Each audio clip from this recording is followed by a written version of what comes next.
Guys, this is probably one of the biggest moments in my life as far as comic books are concerned. I've grown up reading them, loving them, but the gentleman that I'm with right now has been one of the icons as far as I'm concerned. I'm coming to you right now. This is Mark with Geek Off the Street, and I'm talking to the one, the only Ben Dunn. Ben, how are you, sir? I'm doing great. Thank you so much. How was this? Oh, you're very welcome, man. How's this convention going for you? Oh, it's been fantastic. I love the crowd, the excitement, everything. It's just going well. Okay, now, like I was saying, when I was a kid in high school, your comic books, bar none, were one of the best ones, one of the favorite ones that we read. Easily. It was in the top. It was like all of my friends loved it. Now, see, and the funny thing is about your comics, I'm going to tell him about his comics, everybody. The funny thing about your comics is you were doing what nobody else was doing. Where did you get the idea, like back in the late 80s, to start making fun of, or not even making fun of, just paying that homage to anime and Japanese culture when that wasn't even on the map like it is today? Where did that idea come from? Well, I mean, just like everybody else, I grew up watching, when I was growing up, I was watching things like Speed Racer and, things like that. And then when I went over to Taiwan, I discovered a bunch of bootleg manga being printed over there, and it was one of the few things that I could occupy myself with without going crazy. Yeah. And it was an amazing experience because it was something different and new.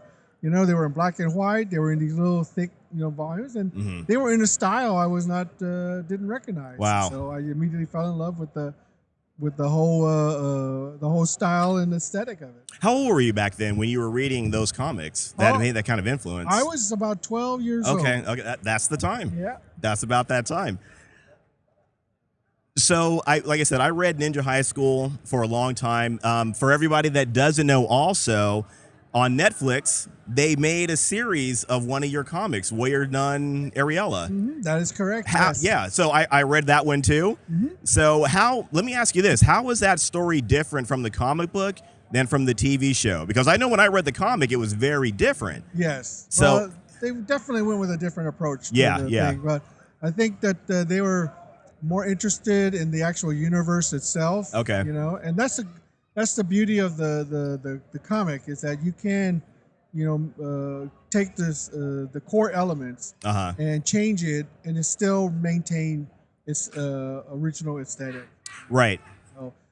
So I mean, basically, I just left it up to them. They're the professionals, so I figured they knew what they were doing. Right. Yeah. You've got your medium, they've got theirs, so I get it. Now I know, I feel like I know anyway. When I was reading Ninja High School, like it felt like it kind of changed. Like at one point, Jeremy Feeple was the main character. Right. I'm gonna ask for just like a sneak. Can you tell me what ultimately happens with Jeremy Feeple? Like, who does he pick in the long run? Because he had this great love interest with he had Ichiku, he had the space princess. Right. Well, he ultimately went with the space princess because any opportunity to go out into outer space, I mean, that's where he wanted to be able to do that, So. And Jeremy Feeple was such an underdog character. He wasn't super strong. He wasn't necessarily graceful. He wasn't necessarily handsome. He was such an everyday average person. Yeah. But yeah. Well, the one thing I wanted to make him out was that he had heart. Yeah. He was loyal to his friends,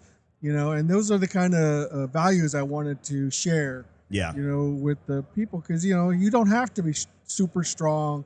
You don't have to be hyper intelligent. Yeah. You don't have to have superpowers.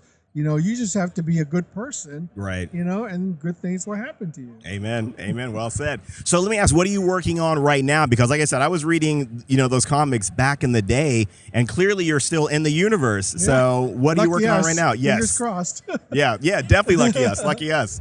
Yeah. Well, Antarctic Press has been around since 1985. Ninja High School has been around since 1987. So I'm working currently on Ninja High School. I'm trying to rebuild it back into a regular monthly series. Yeah. I'm working on Tomorrow Girl in the interim also. And I'm also editing most of the Antarctic Press anthology titles like Planet, Exciting, Manga Z, Jungle Comics, and fantasy comics. And we also have another anthology called Horror Comics, which my friend Brian there does. So and so that's basically keeping me pretty busy and Right. coming to these conventions. Right. I'm going to be honest with you now. I have always wanted to, when we got our show going, it was always a dream of mine, and I say this with all due respect, to get my hands on Ninja High School. And I wanted to make TV shows, anime with it. I feel like there is, especially in today's market, there is such an opportunity to expand on that. You know, it'd be so popular right now. Oh, well, thank you very much. So that, yeah, again, just a huge fan. So before we wrap up, we like to ask our guests a couple of rapid fire questions. Sure. So no wrong answers. Okay. I'll do No the matter, best I yeah, can. no matter what you say or do, you know, we're going to love you regardless. Oh, thank you so much. So here we go. All right, I'm ready. Star Wars or Star Trek? Star Wars. Marvel or DC? Marvel. Team Cap or Team Iron Man? Team Iron Man. Ooh, okay. If you can choose any geek universe to exist in, what would it be? Oh gosh, that's a hard one. I'd probably pick I guess Harry Potter. Nice. Yeah. Nice. I'm not going to lie. I wouldn't say no to Ninja High School. It's a lot of fun, and the girls are beautiful. Well, So I would have picked that too, but I felt that would be a little biased. well, I appreciate your candor, sir. Thank you. Okay, so any superpower, what would you like to have? I guess I would have the ability of flight. That'd be Flight? cool. Flight's a popular one. Yeah. Flight is a popular one. Okay, so with Harry Potter, what house do you think you would be in, and do you agree with that? I guess I'd probably pick. I don't know. I'm sort of biased towards Slytherin. You know. You're biased toward Slytherin. Yeah, because they're pretty exciting to be with. You know, Wow. Wow. Man, never meet your heroes. Oh, sorry about that. No, wrong answers, man. I love it. Okay. Okay. All right. So, what made-up meal or snack food have you always wanted to try? I've always wanted to try a Scooby snack.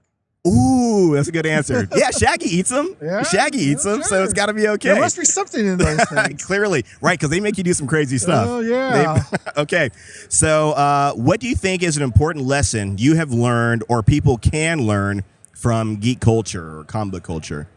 I guess they can learn that camaraderie and friendship, sharing of something, of value, and just having a good time.